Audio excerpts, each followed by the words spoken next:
नमस्कार, आप सभी को गणतंत्र दिवस की हार्दिक शुभकामनाएं।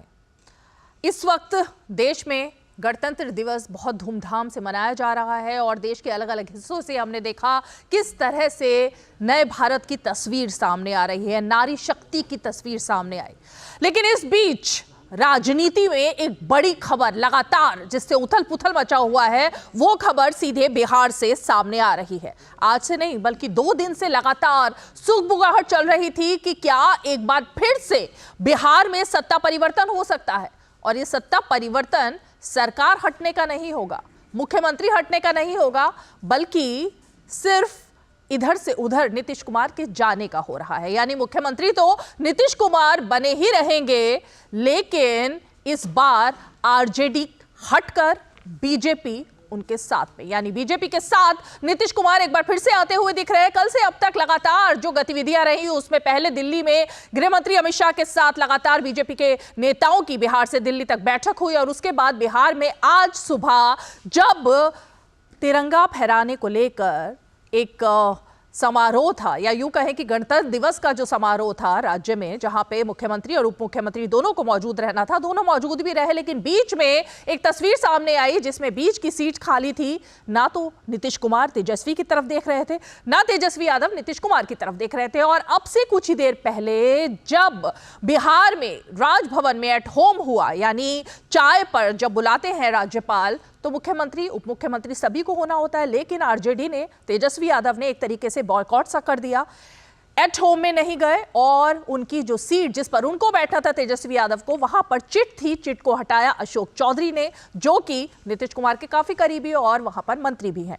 तो ये जो तमाम उठापटक है, इस सब के बीच अब अटकलें ये लगाई जा रही हैं कि क्या अगले 2 दिन के अंदर एक बार फिर से राज्य में स्वेरिंग सेरेमनी होगी, नीतीश कुमार फिर मुख्यमंत्री होंगे, और क्या डील ये हो रही है कि बीजेपी से 2 उप मुख्यमंत्री बनाए जाए। ये तमाम हलचल के बीच जरा आज हम चर्चा करेंगे, सवालों के जवाब तलाशने की कोशिश करेंगे कि आखिर अब राहुल गांधी जब पहुंचेंगे और रैली करेंगे अपनी यात्रा के दौरान, तो वहां पर उनके साथ रहेगा कौन। आखिर इंडी गठबंधन में जो एक बड़ी फूट और टूट हो गई है अब नीतीश कुमार के हटने के बाद से, उसकी भरपाई आखिर कौन करेगा। और क्या 2024 की लड़ाई अब पूरी तरह से एक तरफा हो गई है, यानी बीजेपी 400 से भी ज्यादा पार का नारा अब लगा सकती है। तो चलिए सबसे पहले उन बयानों और तस्वीरों पर नजर डालते हैं जो इस मुद्दे पर चर्चा में रही, उसके बाद मेहमानों का रुख करेंगे।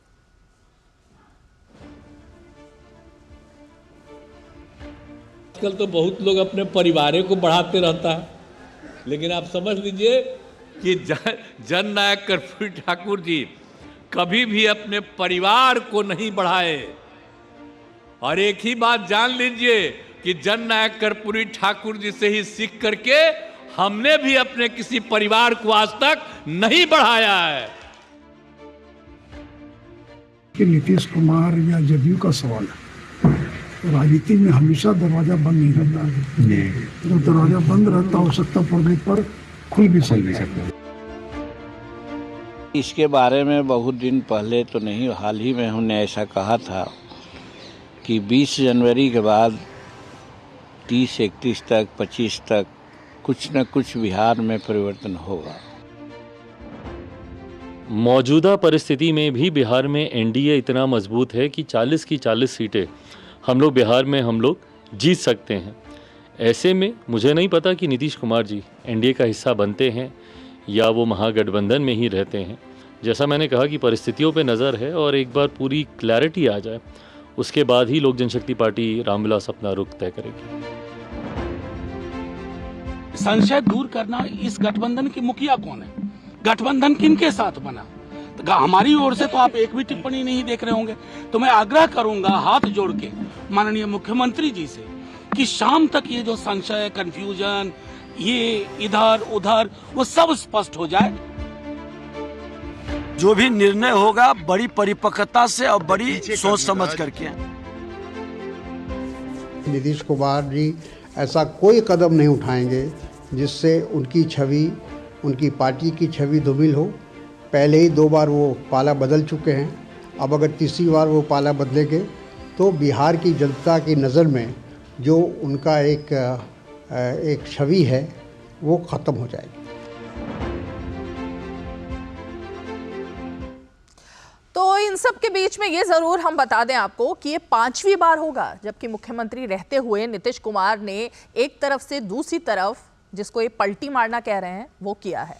5 बार मुख्यमंत्री वही रहे लगातार, लेकिन सरकार के साथ कौन रहा कौन गया वो तस्वीर लगातार बदलती रही।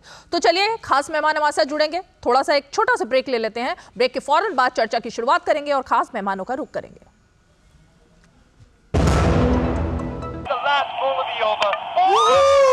क्या लड्डू हम यहाँ बैठे बैठे पैसे बना सकते हैं?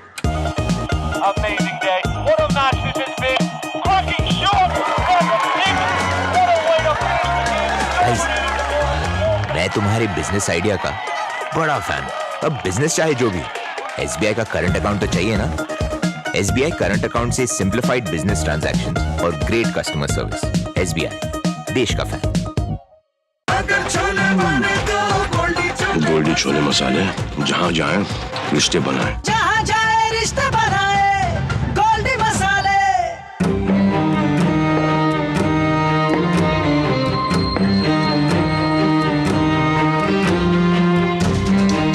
कब तक आप ऐसे फ्यूचर का टेंशन लेकर चलते रहेंगे? LIC के न्यू पेंशन प्लस के साथ अपनी पेंशन का प्लान बनाइए, क्योंकि ये प्लान आपके फ्यूचर के लिए मार्केट लिंक्ड वेल्थ क्रिएट करता है। और तो और इस प्लान में गारंटीड एडिशंस के साथ पेंशन पाने के कई ऑप्शंस भी हैं, so that you grow young and tension free. LIC, हर पल आपके साथ। मौसम को अपने पैशन के बीच जो नहीं आने देते, मैं उनका फैन। मेरी तरह SBI भी आपका फैन है, इसलिए SBI आपके लिए थोड़ी एक्स्ट्रा मेहनत करता है। तो excellent customer service, assistance to MSMEs और टेक्नोलॉजी ड्रिवन बैंकिंग सॉल्यूशंस। घर छोड़ दूं, SBI बदल रहा है क्योंकि हम एक बदलते देश के फैन हैं। SBI, देश का फैन। तो DD न्यूज पर आप देख रहे हैं 5 की पंचायत और खास मेहमान हमारे साथ जुड़ गए हैं इस बड़ी खबर पर। मैं जरा रुख अपने खास मेहमानों का करती हूँ और परिचय आपका करा देती हूँ। हमारे साथ बीजेपी का पक्ष रखने के लिए कुंतल कृष्णा जी जुड़ रहे हैं जो कि प्रवक्ता है भारतीय जनता पार्टी के। इसके अलावा हमारे साथ लोकेश जिंदल जी जुड़ रहे हैं जो कि कांग्रेस पार्टी के समर्थक और नेता है। हमारे साथ हिमराज राम जी जुड़ रहे हैं जो कि JDU का पक्ष रखेंगे। और इसके अलावा हमारे साथ डॉक्टर सूरज मंडल है जो कि RJD के सपोर्टर है। अजय कुमार पांडे जी हमारे साथ जुड़ रहे हैं जो कि LJP का पक्ष रखेंगे। तो इन सब घटनाक्रमों के बीच कुछ खबरें हैं जो कि लगातार बन और बिगड़ रही हैं। एक तरफ ये खबर आ रही है कि लालू प्रसाद यादव ने कल अपने सभी विधायकों की बैठक बुला ली है। दूसरी तरफ ये भी खबर आ रही है कि बिहार के जो बीजेपी के नेता हैं उनके साथ में एक तरीके से कल फिर से बैठक होगी। कल रात को गृह मंत्री अमित शाह ने चिराग पासवान के साथ फोन पर बात भी की थी और उनको इस घटनाक्रम के बारे में उनसे लंबी चर्चा हुई और ये बात चिराग पासवान ने भी आज कही है। तो लगातार जो घटनाक्रम है उसको देखते हुए लालू प्रसाद यादव, उनकी तरफ से ये खबर आ रही है उनकी पार्टी की तरफ से कि लालू प्रसाद यादव इस सब को लेकर बेहद ही नाराज हैं। हालांकि ये जो नाराजगी है ये शायद उनको तब दिखाई दी जानी चाहिए थी जब मकर संक्रांति के दिन नीतीश कुमार पहुंचे थे उनके घर पर और तब भी जो तस्वीरें सामने आई थी वो भी ये जता और बता रही थी और जो बयान सामने आए थे वो भी ये जता और बता रहे थे कि दाल में कुछ काला है, कुछ खिचड़ी पक रही है, दोनों के बीच में कुछ भी अच्छा नहीं है। और जो हमारे सूत्र हमें जानकारी बता रहे हैं उसके मुताबिक जो डील हुई थी इस गठबंधन की उसमें तेजस्वी यादव को एक समय सीमा के बाद नीतीश कुमार की गद्दी पर बैठना था, यानी उनकी कुर्सी नीतीश कुमार की जो मुख्यमंत्री का पद है वो तेजस्वी यादव को दिया जाना था और नीतीश कुमार दिल्ली का रुख करने वाले थे। लेकिन जब इंडिया अलायंस में नीतीश कुमार ने देखा कि उनकी तो लगातार किरकिरी हो रही है, उनकी हैसियत जो है उसके मुताबिक उनको ना पद दिया जा रहा है ना ही उनको सीटों की चर्चा उनके साथ की जा रही है, तो उनका दिल टूट सा गया, वो आहत हो गए। और उसके बाद से ही तेजस्वी यादव को भी ये संकेत मिल गए कि अभी इतनी आसानी से वो मुख्यमंत्री नहीं बन पाएंगे। और वही एक पेच था जिसकी वजह से नीतीश कुमार और तेजस्वी यादव, लालू यादव यानी RJD और JDU के बीच में ये घमासान जो था वो दिखाई देना शुरू हो गया था। आज जरा रुख मैं सबसे पहले बीजेपी का करना चाहूंगी, कुंतल जी का। कुंतल जी, तो ये माने कि 28 तारीख बहुत अहम होने वाली है बिहार की राजनीति में एक बार फिर। रीमा जी, आज जिस वक्त हम और आप बातचीत कर रहे हैं इस विषय पे, उस वक्त भी भारतीय जनता पार्टी इस जंगल राज के खिलाफ संघर्ष कर रही है, एक जिम्मेदार विपक्ष में है। और कल तब तक जब तक भारतीय जनता पार्टी की सरकार नहीं बन जाती है, भारतीय जनता पार्टी का मुख्यमंत्री नहीं बन जाता है, भारतीय जनता पार्टी इस कुशासन की सरकार के खिलाफ संघर्ष करते रहेगी। अब इसमें महत्वपूर्ण क्या है ये तो आप बताएंगी।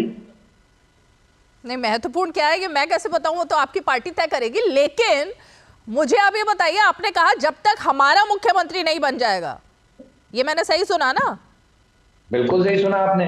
तो नीतीश कुमार, बिहार को भारतीय जनता पार्टी की सरकार की आवश्यकता है। बिहार को विकास चाहिए, बिहार को सुशासन चाहिए, और वो तभी संभव हो पाएगा जब भारतीय जनता पार्टी की सरकार और भारतीय जनता पार्टी का बिहार में मुख्यमंत्री होगा। तो नीतीश कुमार क्या होंगे फिर? नीतीश कुमार जी आज सरकार चला रहे हैं, कुशासन की सरकार चला रहे हैं। वो एक ऐसी सरकार चला रहे हैं जिसने बिहार को फिर से जंगल राज की तरफ धकेल दिया है।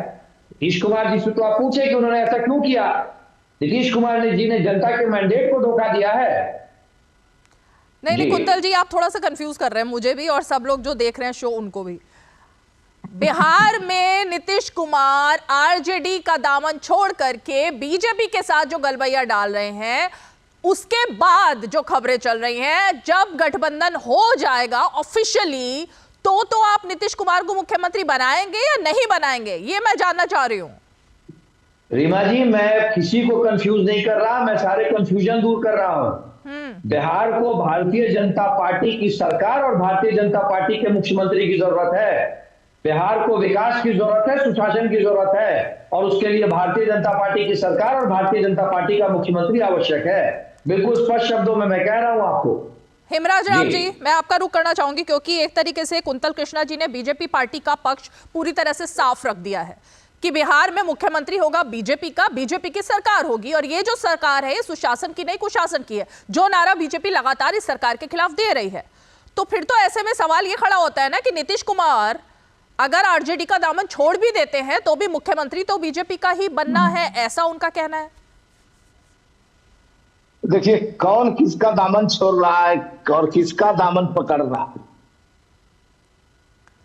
ये तो अभी तक खबरें हवा में चल रही। दरअसल सच्चाई यही है कि इस तरह की बातें न नीतीश कुमार जी की तरफ से आया, न जनता दल यूनाइटेड की तरफ से आया। इस तरह की बातें मीडिया में ज्यादा चल रही। अच्छा। और हम तो साफ कहना चाहेंगे कि बिहार में सुशासन की सरकार चल रही है, 7 निश्चय 2 के तहत काम भी अच्छे तरीकों से चल रहे हैं, और बिहार के विकास की बात है तो बिहार के विकास के लिए नीतीश कुमार जी तीव्र गति से और बड़े सूझबूझ के साथ आगे बढ़ रहे हैं, काम को अंजाम दे रहे हैं, बड़ी संख्या में यहाँ के बेरोजगारों को रोजगार दे रहे हैं, और सभी क्षेत्रों में अच्छा काम हो रहा है। ये जो रोजगार मिल रहे हैं हेमराज राम जी, ये जो रोजगार दे रहे हैं, इसी की तो लड़ाई हो रही थी ना कि कौन दे रहा है ये रोजगार, आप दे रहे हैं या आरजेडी दे रही है, तेजस्वी यादव का कोई रोल इसमें है या नहीं है, कौन दे रहा था ये रोजगार? वही तो पोस्टर पे छप रहा है। हाँ, ये जो सरकार चल रही है बिहार के अंदर, सरकार रोजगार दे रही है और सरकार का नेतृत्व नीतीश कुमार जी कर रहे हैं, इसमें तो कोई शक की बात नहीं है। तो तेजस्वी यादव क्या कर रहे हैं? अरे तो सरकार के अंग है, उप मुख्यमंत्री है, मुख्यमंत्री नीतीश कुमार जी है, नीतीश कुमार जी ऐसा काम कर रहे हैं, इसमें कोई शक की बात थोड़ी है। अच्छा, ये उप मुख्यमंत्री आज एट होम में क्यों नहीं पहुंचे? अब वो नहीं पहुंचे तो इसका तो जवाब वो दे पाएंगे कि क्यों नहीं पहुंचे। बाकी तो सबको पहुंचना था, सब लोग पहुंचे। नीतीश कुमार जी को जाना था, गए, बाकी लोगों को भी जाना था, गए। अब कौन नहीं पहुंच पाया, क्यों नहीं पहुंच पाया, तो जो नहीं पहुंच पाने वाले हैं इसका जवाब उनकी रेल छूट गई, जो नहीं पहुंचे उनकी रेल छूट गई। हमें जाना था, हम गए, जिन्हें नहीं जाना था या किसी कारण पास नहीं पहुंच पाए, नहीं जा सके, इसका जवाब वही दे। कुंतल जी कुछ कहना चाह रहे हैं, फिर मैं डॉक्टर सूरज मंडल के पास जाऊंगी। रीमा जी, आपने पूछा ना कि तेजस्वी यादव क्या कर रहे हैं सरकार में, हाँ। तेजस्वी यादव बिहार में माफिया राज, जंगल राज को प्रश्रय दे रहे हैं। इस सरकार में बिहार में सिर्फ और सिर्फ माफियाओं, गुंडों और अपराधियों का राज चल रहा है। सरकार तो चल ही नहीं रही है बिहार में।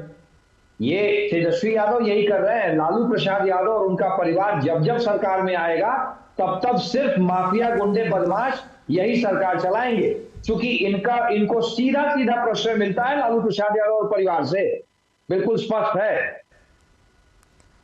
ओके डॉक्टर सूरज मंडल, शुरुआत इसी से करूंगी मैं। आज क्यों नहीं जा पाए? मतलब एट होम परंपरा है ये, मुख्यमंत्री, उप मुख्यमंत्री, सारे मंत्री, सब लोग ऑपोजिशन वाले आज के दिन कम से कम एक होते हैं।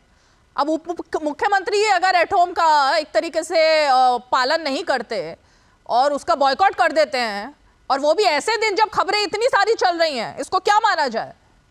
देखिए, जो आप कह रही हैं बॉयकॉट कर दिए, इस बात का कोई अधिकृत न सूचना है न ऐसी बात कही गई।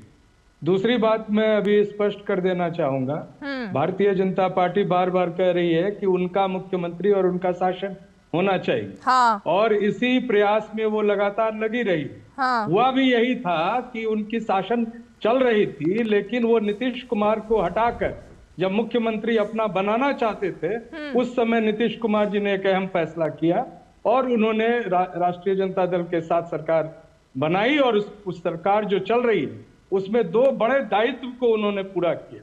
सबसे पहला दायित्व सामाजिक न्याय के प्रति, जो हम जैसे तमाम संविधान पसंद और संविधान के पक्ष के लोग हैं, उसके तहत उन्होंने जाति सर्वे या जाति जनगणना कराकर पूरे देश को एक दिशा निर्देश दिया, जिसका धुर विरोधी भारतीय जनता पार्टी। अरे जातिगत जनगणना का ही तो, ये जातिगत जनगणना से ही हुआ है। सूरज मंडल जी सुनिए तो सही। अरे सुनिए जवाब नहीं देने, अरे सुनिए, मत पूछिए ये जो अरे सुनिए सर, क्यों उत्तेजित हो रहे हैं? मेरी बात पूरी होने दी। क्यों उत्तेजित हो रहे हैं आप इतना? तो मुझे मत नहीं बुलाइए। अरे सर उत्तेजित मत होइए, बीच में काउंटर सवाल आएगा तो पूछूंगी ना डॉक्टर सूरज मंडल। कोई काउंटर सवाल ऐसे नहीं होता। कोई काउंटर सवाल नहीं है। आप मेरी बात ही पूरी नहीं होने। आपने इतनी बड़ी बात कह दी, आपने डिबेट में इतनी बड़ी बात कह दी। वैसे ही भारतीय जनता पार्टी के प्रतिनिधि होने के नाते आपको आग लग रही है जाति जनगणना के नाम पर। आपको आग लग रही है जब जो सरकार है रोजगार दे रही है उसके नाम पर आपको लग रही है। जो सरकार केंद्र में 2 करोड़ प्रति वर्ष जो वायदा किया था रोजगार देने का, वो जो फेल हो गई है, जो रोजगार के दिशा में एक तरह से पूरे देश को निराश किया है, उसी को जब बिहार में आदरणीय नीतीश कुमार जी और तेजस्वी यादव जी के गठबंधन की सरकार ने जब दे रही है तो बड़ा ऊहापोह मचा हुआ। और तीसरी बड़ी बात है, इस पूरे प्रकरण में भारतीय जनता पार्टी ने माना और उन्होंने आदरणीय कर्पूरी ठाकुर जी को मरणोपरांत भारत रत्न देकर एक तरह से जो मंडलवादी ताकतें हैं, सामाजिक न्याय पक्ष की ताकतें हैं, उनके सामने उन्होंने सर झुकाया। उनको पता है कि बिना नीतीश कुमार जी को या बिना सामाजिक न्याय के एक पक्ष को लिए हुए बिहार में वो कहीं नहीं रहेंगे। सारा कवायद, सारा प्रयास भारतीय जनता पार्टी का इसी दिशा में। सूरज मंडल, आपको यहाँ पर मैंने रैली में नहीं बुला रखा, शो में आए हो आप। दूसरी बात ये जो आग लग गई, आग लग गई, आग लग गई, एक सेकेंड रुकिए, 1 मिनट। आग लग गई क्या होता है ये? आप क्या बोल रहे हो? बीजेपी का प्रतिनिधि होने की वजह से आपको आग लग गई? आपको आग लगती है वहां पर जब बिहार में गुंडा राज चल रहा होता है? आग लगती है नहीं लगती आपको? ये क्या लैंग्वेज है आपकी? क्या लैंग्वेज थी ये? आग लग गई, आपको आग लग रही है? अरे हाथ से आपकी सरकार जा रही है, आपको आग लग रही है? नहीं, एक सेकेंड, ये यहाँ पर आपका मैं लेक्चर सुनने के लिए नहीं बैठी हुई हूँ फालतू में। 1 मिनट रुकिए, नेशनल टीवी पर बैठ करके फालतू लेक्चर मत दीजिए आप। फालतू लेक्चर नहीं, फालतू लेक्चर नहीं, सवाल का जवाब देना आता नहीं है और आग लग रही है, ये लग रहा है, ये जवाब देने होते हैं आपको। हटिए 1 मिनट, रुकिए डॉक्टर सूरज मंडल, थोड़ा सा तमीज से रहिए, थोड़ा सा तमीज। लोकेश जिंदल, मैं ऑब्जेक्शन दे रही हूँ आपकी बात का, आप जरा 1 मिनट शांत रहिए। लोकेश जिंदल, राहुल गांधी जब पहुंचेंगे 30 तारीख को पूर्णिया में, उससे पहले ही सब कुछ ऐसा लगता है खेला तो हो ही चुका है। तो अब राहुल गांधी इस पूरा जो मामला चल रहा है, एक तरफ ममता बनर्जी का जाना, अरविंद केजरीवाल का जाना, और अब नीतीश कुमार जो कि अलख जगा रहे थे विपक्षी गठबंधन को आगे बढ़ाने की, उसको जोड़ने की, उसमें अगर इतनी बड़ी दरार आ गई है तो थोड़ा तो राहुल गांधी को इसका क्रेडिट जाता है या नहीं जाता? रेवा जी, सर्वप्रथम ऐसे कोई भी सूत्र से इस बात की पुष्टि नहीं हुई है, केवल और केवल अनुमान लगाया जा रहा है। आपके भी सूत्र हैं? और हमें, जैसा कि अखिलेश यादव जी ने अभी हाल ही में बयान दिया है कि नीतीश कुमार जी एनडीए नहीं जाएंगे, इंडिया ब्लॉक को मजबूत करेंगे और कंधे से कंधा मिलाकर वे आगामी चुनाव में इंडिया ब्लॉक को मजबूती से विजय करवाएंगे। तो ये जिन भी सूत्रों से इस तरह की अटकलियां या फिर ऐसे अनुमान लगाए जा रहे हैं, ये सब मिथ्या साबित होंगे। और जब राहुल गांधी जी पूर्णिया से अपनी यात्रा की शुरुआत करेंगे तो कंधे से कंधा मिलाकर नीतीश कुमार जी आम जनमानस के लिए नेतृत्व प्रदान करेंगे और इंडिया ब्लॉक को मजबूत करेंगे। लोकेश जिंदल जी, आपने अखिलेश यादव का नाम दिया, बहुत अच्छा लगा। अखिलेश यादव ने जिस भी बात की पुष्टि की हो नहीं की हो, लेकिन अभी तक खड़गे जी ने, अभी तक राहुल गांधी ने, अभी तक प्रियंका गांधी ने, जयराम रमेश ने, सुरजेवाला ने, किसी ने तो इस बात का जिक्र किया नहीं है। तो अखिलेश यादव आपकी पार्टी के बिहाफ पर बात कर रहे हैं या अपनी पार्टी के बिहाफ पर बात कर रहे हैं? देखिए रीमा जी, मैंने फिर कहा आपसे, ऐसे कोई भी महत्वपूर्ण सूत्र द्वारा इस सूचना की पुष्टि नहीं हुई है। तो इसके विषय के अंदर कोई ऑफिशियल बयान का जारी करना बिल्कुल भी तथ्यहीन होगा। पहले इस बात की पुष्टि हो जाए कि इस तरह की जो बयानबाजी हो रही है, अटकलियां आ रही है, केवल और केवल तेजस्वी यादव जी का ना पहुंचना केवल ये एक कारण नहीं होता है। जो भी मुद्दा रहा होगा, जो भी, देखिए परिवार के अंदर भाई बहनों में अक्सर जो है नोक झोंक हो जाती है, कुछ कड़वी बातें हो जाती है, लेकिन उससे परिवार नहीं टूटता, परिवार एकत्र रहता है।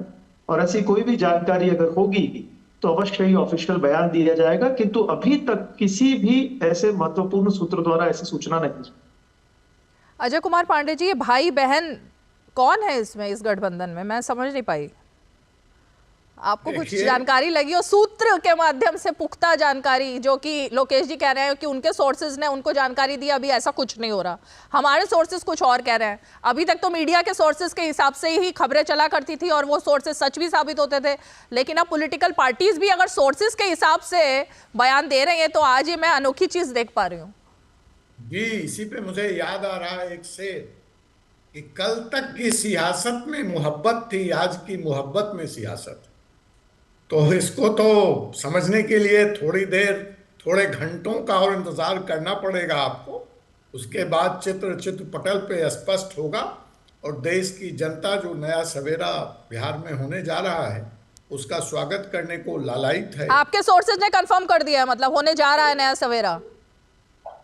हम सोर्सेज की तरफ से नहीं बात कर रहे हैं, हम तो आप जो कह रही हैं उसकी पुष्टि कर रहे हैं।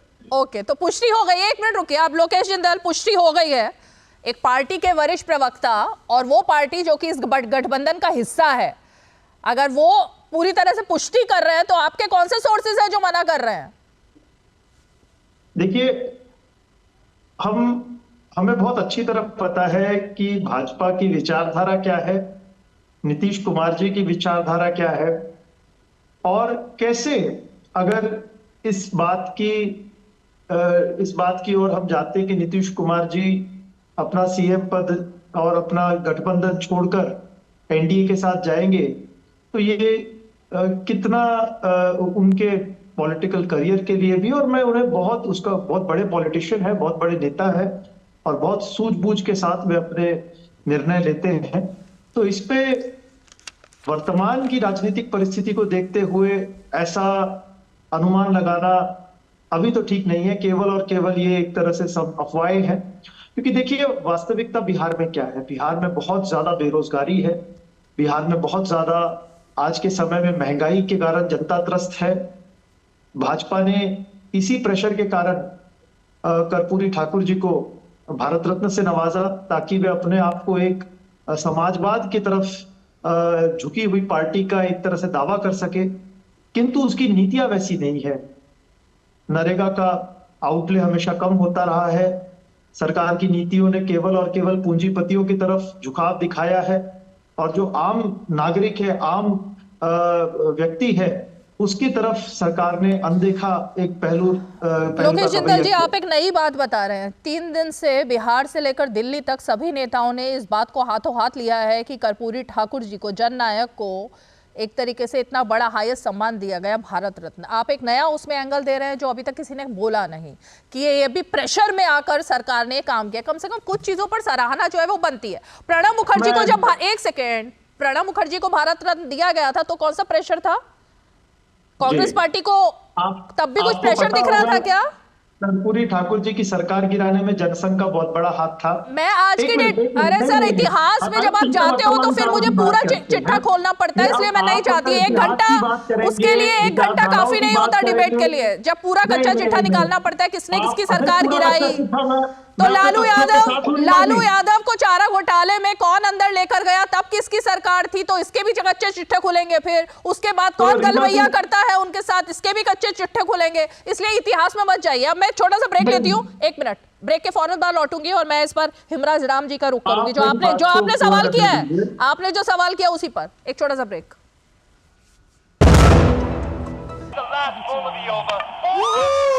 क्या लड्डू, हम यहाँ बैठे बैठे पैसे बना सकते हैं।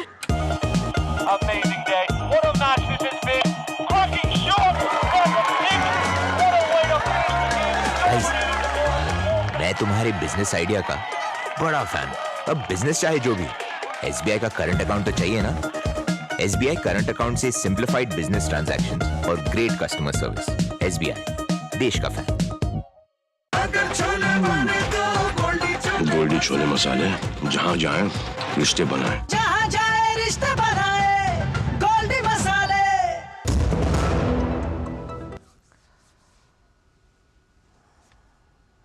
तो DD न्यूज पर आप देख रहे हैं 5 की पंचायत। और लोकेश जिंदल ने जो बात कही, मैं हिमराज राम जी आपके पास आना चाहूंगी। आपको भी लगता है कि किसी प्रेशर में आकर कर्पूरी ठाकुर जी को इतना बड़ा सम्मान दिया गया? ये इतिहास के पन्ने जो खोलने की कोशिश है, जरा आप बता दीजिए, क्योंकि नीतीश जी ने तो बहुत तारीफ की है। जननायक कर्पूरी ठाकुर जी जो बिहार की धरती पर पैदा हुए और बिहार के मुख्यमंत्री रहे, और अपने मुख्यमंत्रित्व काल में दबे कुचले पिछले लोगों के उत्थान के लिए, उन्नति के लिए, उनकी तरक्की के लिए बहुत सारे काम किए, और बहुत उनको संघर्ष करना पड़ा, सामाजिक संघर्ष भी करना पड़ा।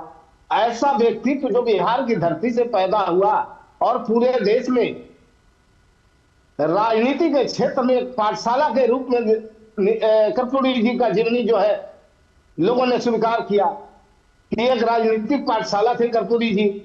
और ऐसे शख्सियत को जिनको भारत रत्न देने की मांग हमारे नेता ने हमेशा से करने का काम किया है। कई बार इसको लेकर के जो है चिट्ठियां लिखी गई और आंदोलन भी हुए, और अंत में जाकर के आज निश्चित रूप से हम ये बात कह सकते हैं कि आदरणीय प्रधानमंत्री मोदी जी ने कर्पूरी जी को भारत रत्न देने की घोषणा करके निश्चित रूप से बिहार का मान बढ़ाया है, कर्पूरी जी का मान बढ़ाया है, और तमाम दबे कुचले पिछले आवाम जिनके लिए वो संघर्ष। मैंने आपसे पूछा कि क्या प्रेशर में किया है ये जो आरोप लगा रहे हैं लोकेश जिंदल कि प्रेशर में आके करना पड़ा, आपको लगता है प्रेशर में आके किया है ये? देखिए, आखिर काम तो हुआ, हम तो रिजल्ट देखते हैं। हाँ। हम रिजल्ट की बात करते हैं, ठीक है। अब अंदर में कौन सा प्रेशर है कि नहीं है हम उसको नहीं देखते। प्रेशर तो बहुत सारे कार्यों का होता है, लेकिन उसका अंजाम नहीं मिल पाता है, वो रिजल्ट उसका नहीं मिल पाता है। लेकिन इसका रिजल्ट मिला है तो हम रिजल्ट को देखेंगे, ठीक है, कि मोदी जी ने। ओके, सवाल ये भी खड़ा होता है डॉक्टर सूरज मंडल। ओके, मैं अजय जी आपके पास आऊंगी, अभी 1 मिनट रुकिए, अजय जी के पास आऊंगी। लेकिन डॉक्टर सूरज मंडल, सवाल ये भी पूछा जा रहा है ना कि अगर प्रेशर में ही ये फैसला लिया गया, जिस तरह से क्रेडिट लेने की होड़ लगी हुई थी बिहार में, तो लालू यादव जब दिल्ली में रेल मंत्री थे यूपीए की सरकार में, इतने लंबे समय तक वो सरकार के साथ रहे, तब क्यों नहीं दिलवा दिया उन्होंने भारत रत्न? क्यों नहीं जब दिलवा पाए? दिल्ली में सरकार थी और जिस सरकार में वीपी सिंह जी नेतृत्व कर रहे थे, पहली बार देश के एक बड़े नेता बाबा साहब भीमराव अंबेडकर को मरणोपरांत भारत रत्न दिया गया। संभवतः पहले दलित थे जिनको इस बड़े सम्मान के साथ देश ने नवाजा। उसके बाद अंतर्राष्ट्रीय तौर पर जो नेल्सन मंडेला थे, उनको भी उसी सरकार ने भारत रत्न से नवाजा। कर्पूरी तो ये ठाकुर को क्यों नहीं दिलवा पाए? ऐसा है कि नाम कई सारे हैं और जो भी सरकार केंद्र में रहती है उनके अपने निर्णय होते हैं। उस समय बाबा साहब भीमराव अंबेडकर को सम्मान देना जरूरी समझा गया, संभवतः इसलिए किया गया। आज जो है ये जो सम्मान दिया गया, इसमें जो प्रेशर की बात जिंदल साहब बोल रहे होंगे, मैं समझ रहा हूं वो ये है कि जो सामाजिक समीकरण और जिस तरह से सामाजिक एक पक्ष को अपनी ओर करने का प्रयास भी इन्हीं निर्णय के पीछे रहता है, उसी के तहत आदरणीय कर्पूरी ठाकुर जी को यह सम्मान दिया गया है। कुंतल जी, कुंतल जी जवाब देंगे और हम उसका स्वागत करें। कुंतल जी, रीवा जी, मुझे तो बड़ी सुन करके मुझे आश्चर्य हो रहा है इस बात को सुन करके कि कर्पूरी जी के शिष्य जो अपने आप को कहते हैं, वो लोग उस महान विभूति के लिए ऐसी बातें कर रहे हैं। भारतीय जनता पार्टी ने सच्ची श्रद्धांजलि दी है कर्पूरी जी को और उन गरीब गुरबों को। राम काज और उसके बाद गरीब काज, ये कार्य है, ये सोच है भारतीय जनता पार्टी की। कर्पूरी ठाकुर जी ने जिस चीज को सोचा, उनकी सोच को तो उनके तथाकथित शिष्यों ने, जो लोग उनके नाम की राजनीति करते हैं, उन लोगों ने तो उस सोच को ध्वस्त कर दिया। लालू प्रसाद यादव जी की पूरी राजनीति उनके परिवार से शुरू होती है और उनके परिवार से खत्म हो जाती है। और कर्पूरी ठाकुर जी ने, वो अपना राजनीतिक गुरु कहते हैं, वो इस परिवारवाद के सख्त खिलाफ थे। नीतीश कुमार जी जिस वक्त इस बात की बात कर रहे थे कि मैं कर्पूरी ठाकुर जी का शिष्य रहा हूं और कर्पूरी ठाकुर जी परिवारवाद के खिलाफ थे, उस वक्त भी वो इन्हीं लालू प्रसाद यादव और कांग्रेस के साथ सरकार चला रहे थे। ये दोनों पार्टियां भारत की राजनीति में परिवारवाद की पराकाष्ठा हैं। भारतीय जनता पार्टी ने अपनी श्रद्धांजलि दी है कर्पूरी ठाकुर जी को भारत रत्न की, और हमें इस बात का गर्व है कि माननीय नरेंद्र मोदी जी के प्रधानमंत्री रहते हुए ये कार्य संपन्न हुआ है। ठीक है। और रीमा जी, मैं सुन रहा था सभी लोगों को। देखिए, आज जो ये स्थिति पैदा हुई है, जिसके ऊपर आप ये चर्चा करने पे विवश हुई हैं, बिहार में एक सरकार चल रही है। हमारा मानना है कि कुशासन की सरकार है, जंगल राज की सरकार है। इस कुशासन की सरकार में भी जो दल साथ में है, उन दलों ने ऐसी स्थिति पैदा कर दी है बिहार में कि आम मानस भी इस बात को सोचने पर मजबूर हो गया है कि बिहार का राजनीतिक भविष्य क्या होगा। ये लोग तो आपस में कुशासन की सरकार भी ठीक तरीके से नहीं चला रहे हैं। हम तो अपनी जगह बैठे हैं। मैं तो बारंबार कह रहा हूं कि हम एक मजबूत विपक्ष में हैं। हम इस कुशासन के खिलाफ संघर्ष कर रहे हैं। हमारा ध्येय है बिहार में सुशासन की स्थापना करना, बिहार को विकास की पटरी पे ले जाना। और उसके लिए जरूरी है कि भारतीय जनता पार्टी की सरकार बने और भारतीय जनता पार्टी का मुख्यमंत्री बने। मैं तो बारंबार इस बात को कह रहा हूं। तो आपका व्यू तो पूरी तरह से क्लियर है कि मुख्यमंत्री भी बीजेपी का होना चाहिए। अजय कुमार पांडे जी। जी, मैं तो ये प्रेशर की बात कर रहे थे जिंदल साहब, तो ऐसा कौन सा प्रेशर था कि अंबेडकर जी की मूर्ति जो है या तैल्य चित्र संसद भवन में वाजपेयी जी को लगाना पड़ा, रामविलास पासवान जी के डिमांड पर, उनके नाम पर छुट्टी करनी पड़ी अटल बिहारी वाजपेयी जी को। नेता तो आपके थे, आप उनको लोकसभा चुनाव में खड़ा करते थे और हरा देते थे। तो दलित का और तथ्य गलत है पांडे साहब, उसके प्रति जो लोकसभा चुनाव पे वे अपनी स्वयं की पार्टी को रिप्रेजेंट करते थे। ऐतिहासिक है। तो इसलिए कर्पूरी ठाकुर को आज जब यह इस सम्मान से नवाजा गया है, तब कांग्रेस का इस तरह का विरोध कोई मुझे आश्चर्य चकित नहीं करता है, बल्कि यह उनकी स्वाभाविक प्रक्रिया है। और जहां तक लालू जी की बात है, तो उनके तो जीप में तेल खत्म हो जाता है जब कर्पूरी ठाकुर बीमार होते हैं और कहा जाता है कि उन्हें अस्पताल छोड़ दीजिए जरा। लालू जी उन्हें अपनी जीप में बैठने की जगह भी ना देते हैं। तो ये दोनों दल के लोग, यही तो मैं कह रही थी कि इतिहास मत खंगालिए। ये है वो इतिहास जिसको मैं खंगालना नहीं चाह रही थी, क्योंकि 1 घंटे में फिर डिबेट पूरी नहीं होती। तो कम से कम आप तो मत बोलिए ना।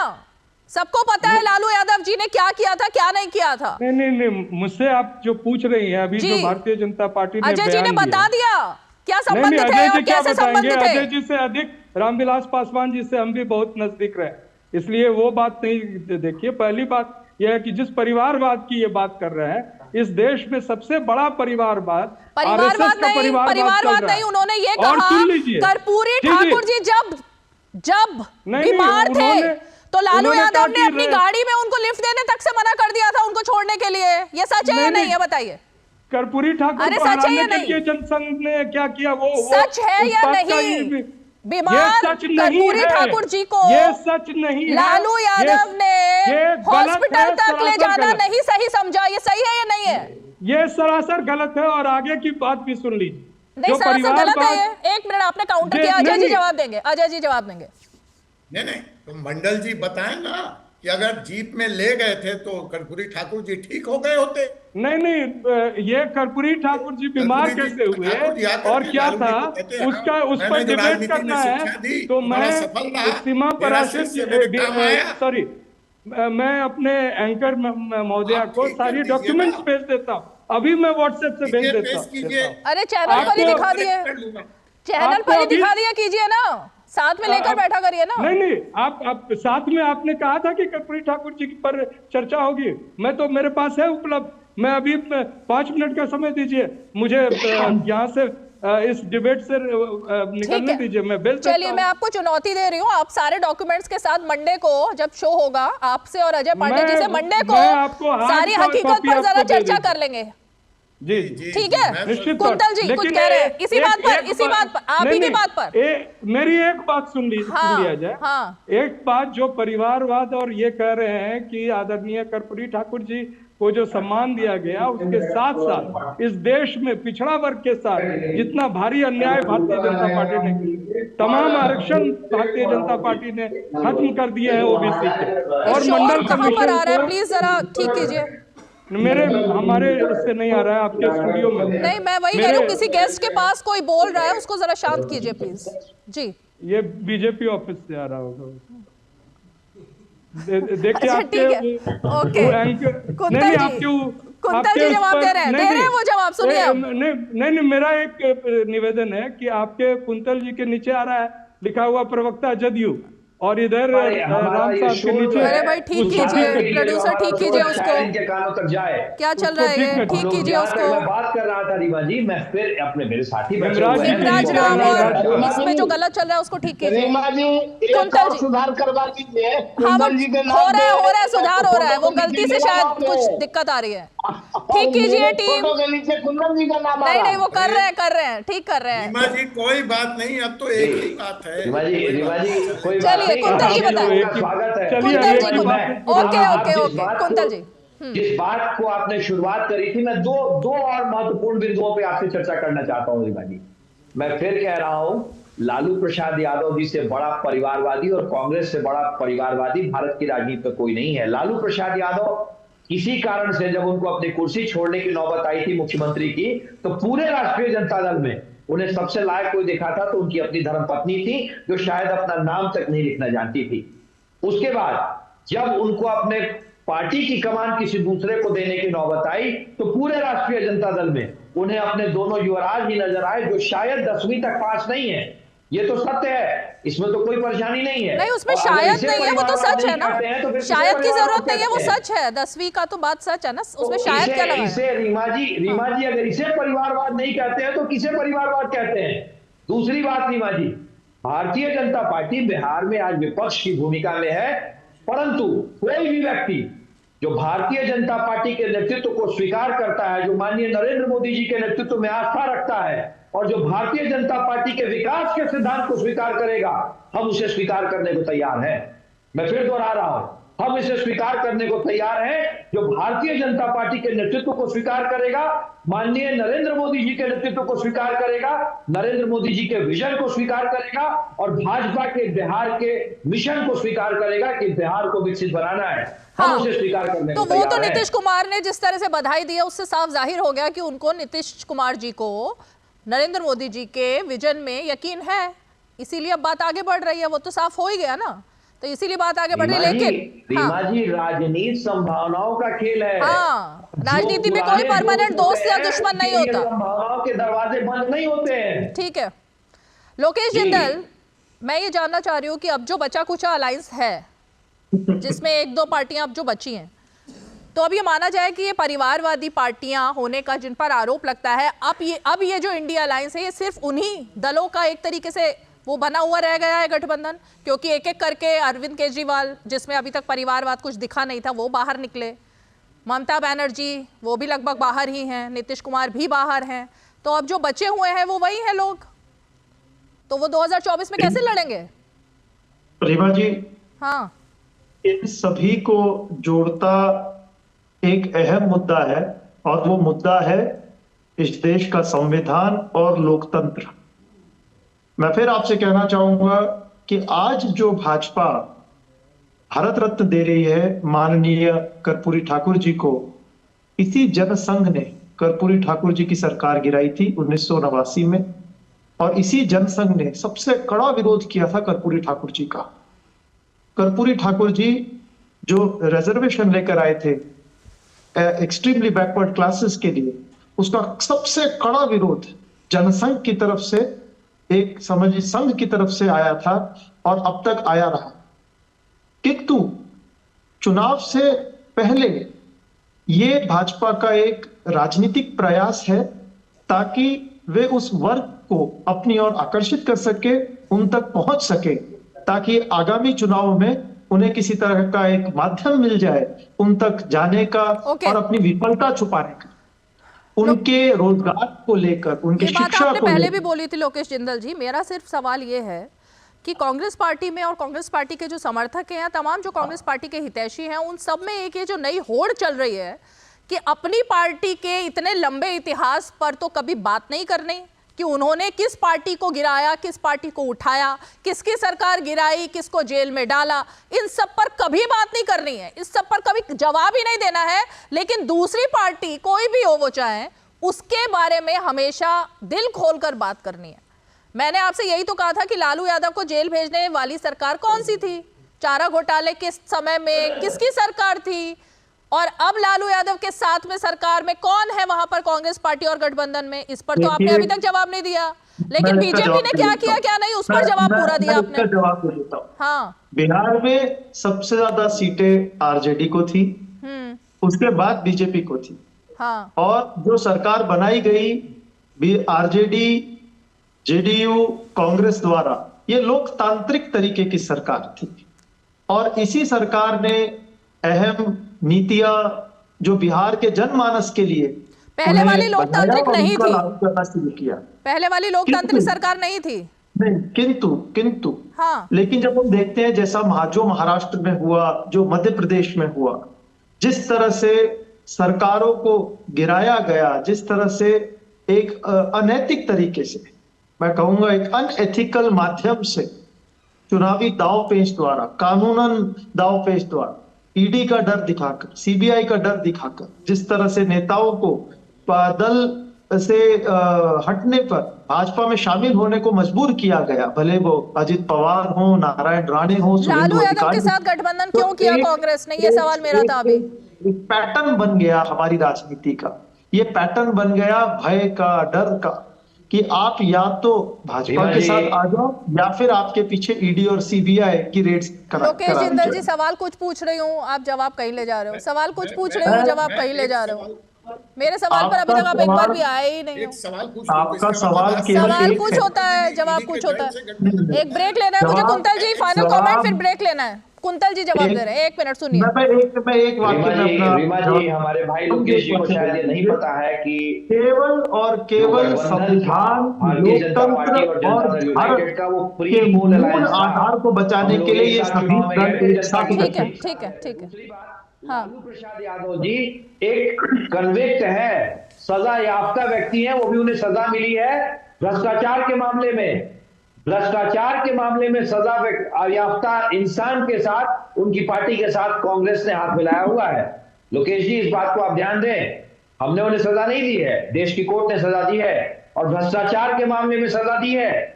इस बात पे भी अगर आपको कुछ अभी भी बात समझ में आ रही हो तो आप बताएं।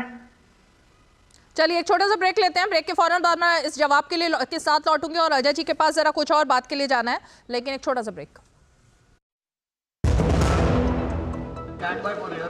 यारो, शादी तो मैं प्रीति से ही करूंगा। कॉलेज टॉप करके अच्छी सी नौकरी लूंगा, झट से प्रीति को प्रपोज कर दूंगा और फैमिली हॉलिडे स्पेन में। वाह यार, मैं तेरी प्लानिंग का बड़ा फैन।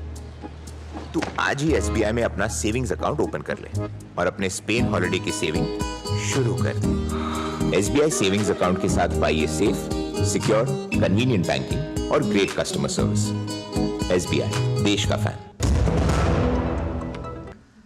तो DD न्यूज पर आप देख रहे हैं 5 की पंचायत और मैं जरा अजय जी अब आपका रुख करना चाहूंगी क्योंकि प्रोग्राम में वक्त कम बचा हुआ है। मैं आपसे जानना चाहती हूं कि अगर, क्योंकि आपके सोर्सेस ने तो एक तरीके से पुष्टि कर ही दी है, लेकिन जब तक ऑफिशियली पुष्टि नहीं हो जाती, नीतीश कुमार के साथ अब सरकार बनाने से अगर सबसे ज्यादा नुकसान होगा तो क्या आपकी पार्टी का होगा? म्यूट किया हुआ है। हाँ, ठीक है, बोलिए। इस जी ने शर्त रखी थी कि अगर चिराग जी रहेंगे इस गठबंधन में तो हम नहीं रहेंगे। हाँ। इस जी अपना शर्त वापस ले रहे हैं, तो हमारा तो फायदा ही है। हमने जो शर्त रखी, भाजपा ने उसको सराहा, उसको देखा कि हमारी बातों में दम था और आज अपने शर्त पर वो भाजपा में वापस आएंगे। कोई नीतीश जी की शर्त तो चलेगी नहीं। कुंदन जी ने बोल दिया कि मुख्यमंत्री बीजेपी का ही होगा।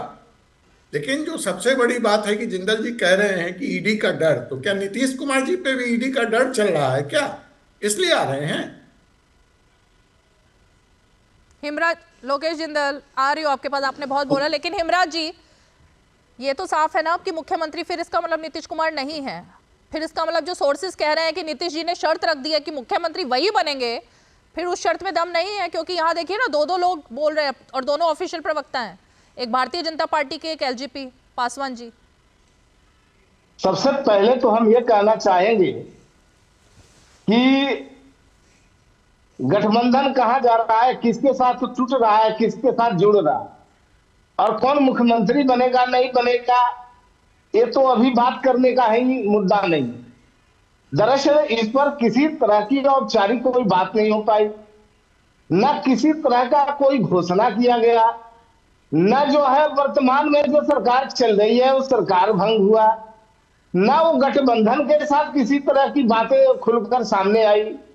दोनों दलों के नेता कह ही रहे हैं कि जो है हम उनको गठबंधन में कोई दिक्कत नहीं है, सरकार चल रही है। मैं कह रहा हूँ अशोक चौधरी जी ने तेजस्वी यादव की चिट क्यों फाड़ी आज?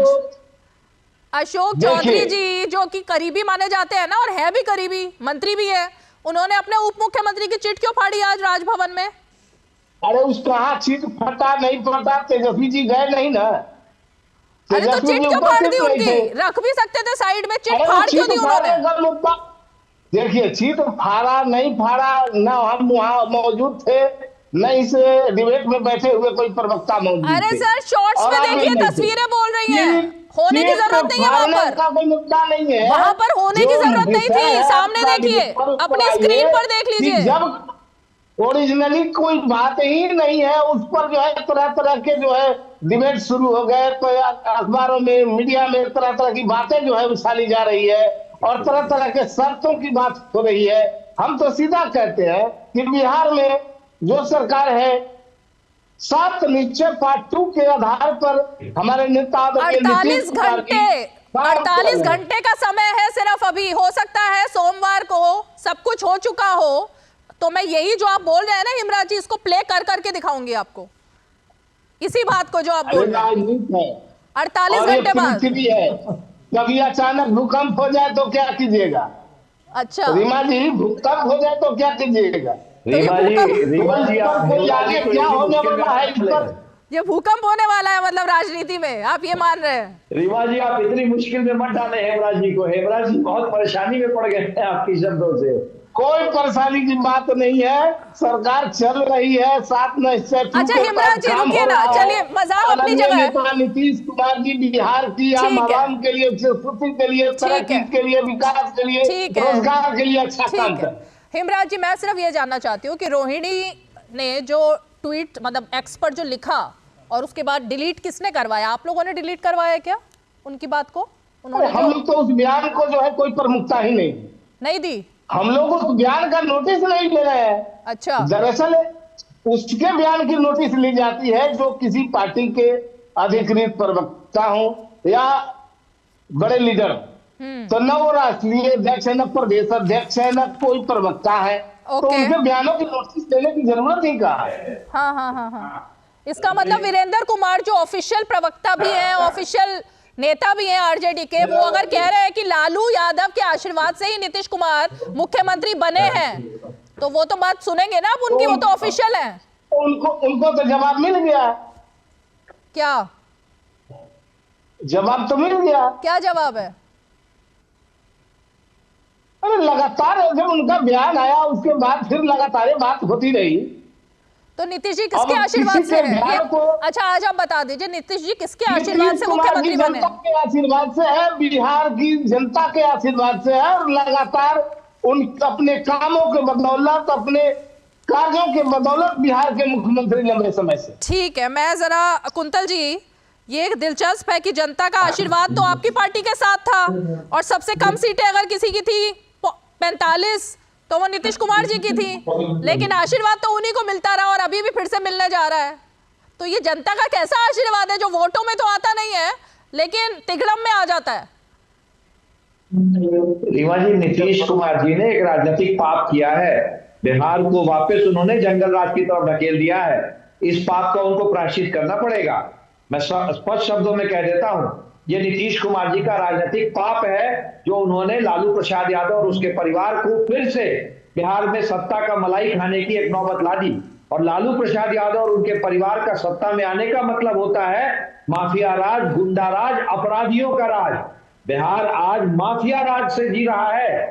कल 90 लाख रुपए की लूट हुई है बिहार में। रोज पटना में मैं बैठा हूं, पटना में एसपी कहते हैं, पटना के एसपी, कि उनके पास रोज एक मर्डर रिपोर्ट होता है, एक मर्डर, 4 लूट रोज रिपोर्ट होती है। आज बिहार की हालत ये हो गई है और इसके लिए जिम्मेदार नीतीश कुमार है। ठीक है, इस राजनीतिक पाप का तो प्रायश्चित उनको करना होगा। एक छोटा सा ब्रेक लेती हूँ, ब्रेक के बाद अजय जी के पास मुझे आना होगा। एक छोटा सा ब्रेक।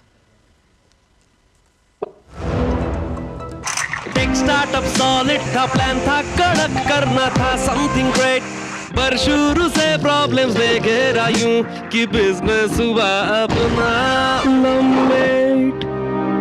बिजनेस गुरु की जरूरत थी खास, सीधे गए SBI स्टार्टअप ब्रांच पे तो खुल गया success. Startup advisory and support SBI startup branch पे।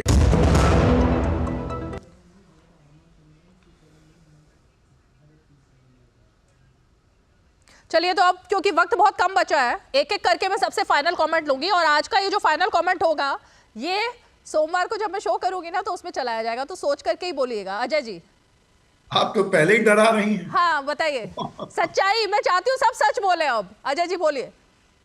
नहीं, सच स्पष्ट है आपके सामने। बिहार के लिए जो सबसे उत्तम है उसका स्वागत है, और हम तो बार बार कह रहे हैं कि मोदी के सिवा कोई विकल्प नहीं है। ये जो विपक्षी एकता और इंडिया इंडिया का राग था उसका समापन आज हो रहा है, आधिकारिक समापन। अब इनको तो अपने अस्तित्व की लड़ाई लड़नी है। हमने पहले ही कहा था कि 2029 तक मोदी जी को छोड़कर और कुछ हमने नहीं है। रामविलास पासवान जी का वक्तव्य था 2014, और आप जानते हैं उन्हें मौसम वैज्ञानिक ऐसे ही लालू जी नहीं कहते। सूरज मंडल जी, ऑडियो नहीं है जी। अभी 2-3 बातें अभी भारतीय जनता पार्टी के प्रवक्ता ने कहा। 2-3 बातों का समय नहीं है अब एक सेंटेंस में जल्दी। मैं एक ही सेंटेंस में बता रहा हूँ। शैक्षिक योग्यता की वो बात कर रहे थे। पूरा देश जानता है कि इस देश के सबसे सर्वोच्च व्यक्ति किसकी शैक्षिक योग्यता पर बड़ा विवाद है आज। दूसरा, परिवारवाद की बात बार बार कर रहे हैं। ये जय शाह कौन है, पंकज सिंह कौन है, अनुराग ठाकुर कौन है? आप 100 लोगों का लिस्ट मांगेंगे, सभी का परिवारवाद भारतीय जनता पार्टी में निहित है। और तीसरी बात जो इन्होंने कहा कि ये जो है लोगों का जो मत है, लोगों की राय जो है, इतना समय नहीं है। मैं सिर्फ ये जानना चाहती हूँ डॉक्टर सूरज मंडल, सिर्फ ये जानना चाहती हूँ। ओके, सिर्फ एक चीज भारतीय जनता पार्टी तैयार हो जाए, ईवीएम के जगह बैलेट से चुनाव करा दे, उसको पूरे देश का, पूरे डॉक्टर सूरज मंडल प्लीज पता चल जाए। सवाल सुनिए, जल्दी से इसका जवाब दीजिए कि क्या तेजस्वी यादव को क्योंकि अब बिहार की गद्दी नहीं मिल रही थी, कुर्सी नहीं मिल रही थी, इसलिए ये टूट जो है हो रही है? ये सब स्वार्थ जो उनका था उसकी वजह से खामियाजा भुगतना पड़ा है? डॉक्टर सूरज मंडल जल्दी से। बिल्कुल नहीं, ये इसको खारिज करते हैं और इस बात को दोबारा और इसको चला दीजिएगा कि राष्ट्रीय जनता दल के एक समर्थक होने के नाते भी और राजनीति को समझने के नाते भी मैं दावे के साथ कह सकता हूं कि रोजगार और सामाजिक न्याय को लेकर जो कटिबद्धता तेजस्वी जी और नीतीश जी की थी, ये जो सरकार ठीक है, कुर्सी का लालच नहीं दिखाती रहे। ठीक है, कुर्सी का लालच नहीं। लोकेश जिंदल, इंडिया अलायंस टूट गया है, क्या राहुल गांधी बिहार की रैली में इस बात को स्वीकारेंगे? भारत जोड़ो न्याय यात्रा 5 मूल सिद्धांतों के लिए है। सामाजिक न्याय। अरे सर, आप कहा, मैं क्या सवाल पूछती हूँ फिर आप लोग जिंदल कहाँ ले जाते हो? फाइनल कमेंट कुंतल जी। न्याय, कुंतल जी, युवा भाई ये जो मुसलमान जोड़ो यात्रा चल रही है राहुल गांधी की, वो बिहार में भी सिर्फ उन जिलों में आ रही है जहाँ मुसलमान ज्यादा है। मुस्लिम अपीज़मेंट इनका इकलौता पॉलिटिकल एजेंडा है। बिहार का विकास भारतीय जनता पार्टी की प्राथमिकता है और उसके लिए जरूरी है कि बिहार में भाजपा की सरकार बने, भाजपा का मुख्यमंत्री बने। ओके ओके, हेमराज राम मुख्यमंत्री कौन होगा? ठीक है, तो चलिए आज क्योंकि अब वक्त की बाधा है, ये तो डिबेट लगता है बहुत लंबी चलेगी और जाहिर तौर पर सोमवार को जब हमारी 5 की पंचायत का ये शो होगा, उससे पहले जो खबरें आ रही हैं कई सारी जगहों से उलट फेर की, उसके मुताबिक तो ऐसा लग रहा है कि 48 घंटे में बिहार में परिवर्तन हो सकता है और कुछ और परिवर्तन किस तरह का होगा वो भी अब देखने वाली बात होगी। तो चलिए सोमवार को फिर होगी मुलाकात, तब तक के लिए इसी उथल पटल के बीच हमें दीजिए इजाजत। नमस्कार।